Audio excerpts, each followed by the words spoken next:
The movie starts in Los Angeles, where a mysterious person carefully prepares an arsenal of weapons, and with the music playing, it suggests he's planning something sinister.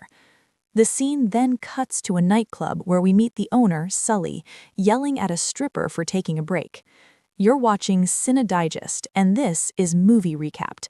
Don't forget to hit that like button and subscribe for more awesome stories.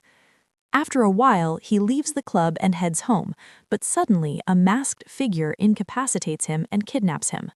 Sometime later, we're introduced to a police officer named Jackson sitting with his partner. He also gets kidnapped by the same masked man who sprays pepper spray into his partner's eyes before escaping. A third man named Coogan is sitting at a nearby cafe, watching the news about a series of kidnappings spreading across the city. The story escalates quickly. He gets nervous and leaves the cafe, but soon feels like someone is following him.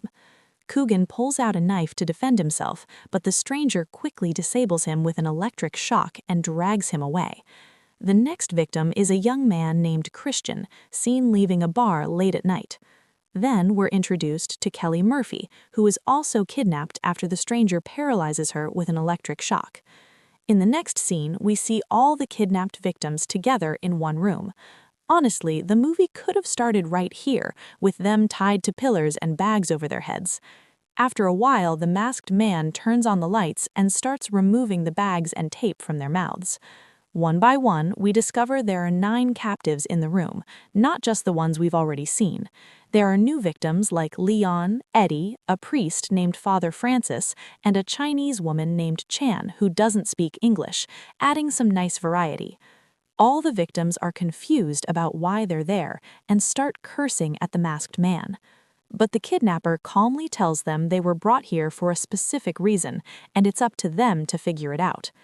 He warns them that every 10 minutes he'll return and kill one of them if they don't uncover the truth. However, if they manage to figure out the reason, he promises to let the rest live and confess all his crimes to the police. He then throws some chalk on the floor, starts a timer, and leaves the room. Suddenly, one hand from each person is freed, and they begin questioning what they did to deserve this punishment. Eddie points at Father Francis and suggests he might have molested a child, but the priest insists he's never harmed anyone in his life. At that moment, Coogan admits that he actually did molest a child, causing everyone else to curse at him and scream. "Nobody asked you, Coogan." After that, Eddie grabs the chalk and starts writing on the wall so everyone can introduce themselves. Kelly reveals she's a district attorney who sent many criminals to prison, and one of them might be seeking revenge. A little later, Christian recognizes Sully and remembers working for him a few years ago. It turns out Sully is a loan shark who gave Christian $5,000 to buy drugs. Christian was arrested while trying to sell them and spent 3 years in prison, but when he got out, he eventually paid Sully back because of his terrifying reputation. Christian says he left that life behind, is trying to break into Hollywood, and now works as a bartender. Suddenly, the timer runs out and the masked man enters, demanding to know why they're there. Kelly begs him for more time, but he ignores her, approaches Christian, and whispers something in his ear. The shocked young man says he never would have figured it out before the masked man shoots him and kills him brutally. Everyone screams in terror as the kidnapper drags the body out, locks the door, and resets the timer. After that, the captives start arguing with each other, demanding confessions of guilt. Suddenly, Coogan reveals that he was just released from prison after 5 years. He served less time because authorities never found the child's body, which horrifies and disgusts everyone. Kelly then questions Leon about his past, and he admits he used to steal with his brother. Everyone is shocked, but he defends himself, saying at least he never killed anyone or touched kids. Next, Eddie talks about himself and reveals he's an executive at a health insurance company. He claims he's a good person and has never done anything wrong in his life. Tell that to Luigi. He explains that his company conducts medical trials, and years ago his brother-in-law was diagnosed with colon cancer. Eddie admits he helped him get treatment by falsifying some paperwork and doesn't understand why he should be punished for trying to help his family. Later, the group notices that Kelly and Jackson know each other and demands they explain their relationship. Kelly admits they had an affair, but Jackson's wife found out, divorced him, and moved to Arizona with the kids. The group assumes his ex-wife might be taking revenge, but Jackson rejects the idea since he sends her a large amount of money every month. Then Leon comes up with a plan and asks Sully, who's next to him, to stomp on his arm so he can break the handcuffs.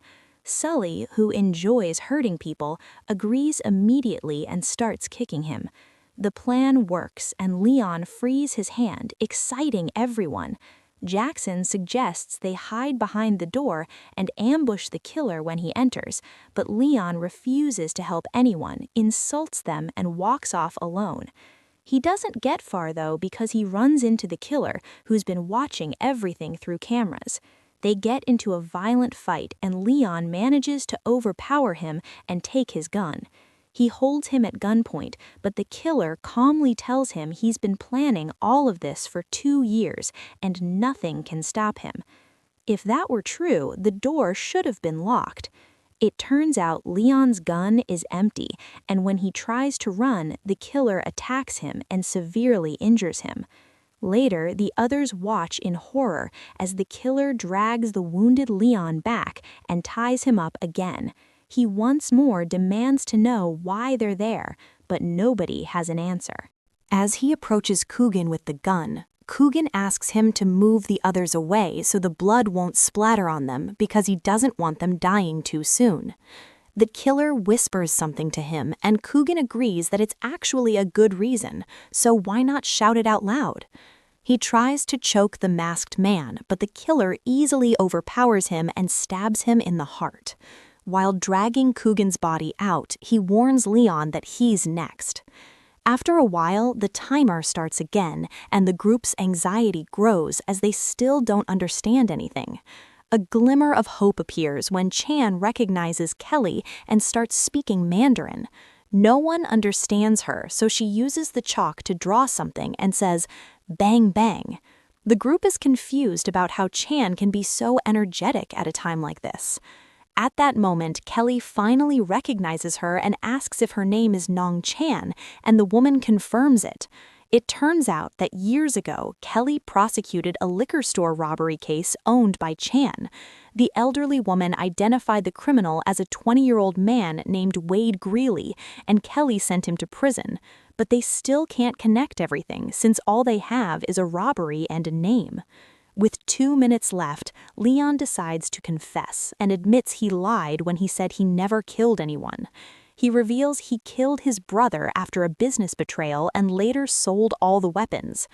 A remorseful Leon begs for forgiveness, and the priest tells him, "Those who seek forgiveness will find it."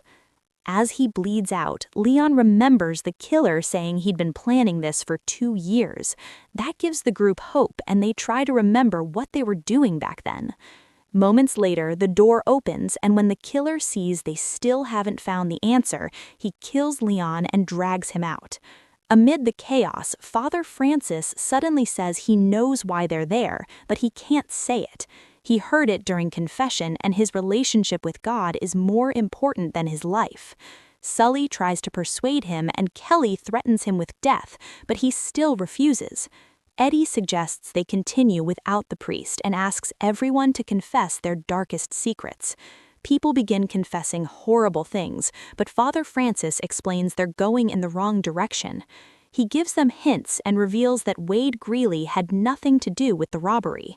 Kelly objects, saying Chan was an eyewitness and the evidence was solid, but Eddie guesses that someone in the room confessed to the priest, assuming it was Christian. The priest confirms it, and in a shocking twist, they discover that Christian was the one who robbed the store to pay off his debt to Sully.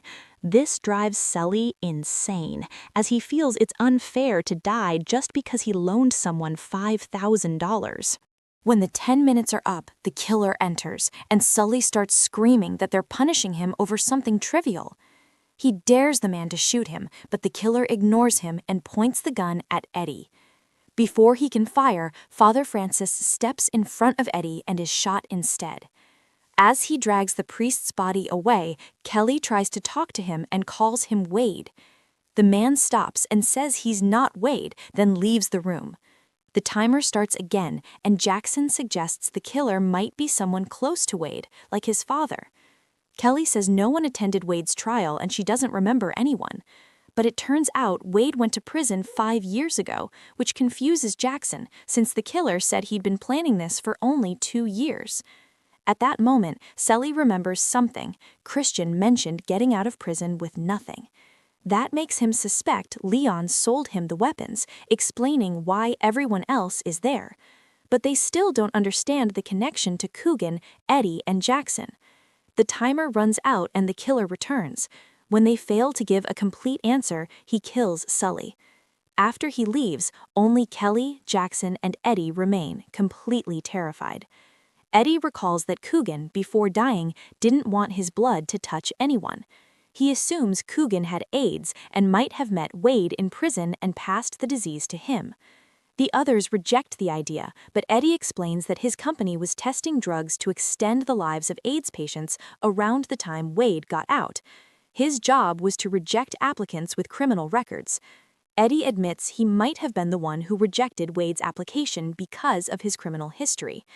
That's what caused Wade's father to start planning his revenge 2 years ago when his son died.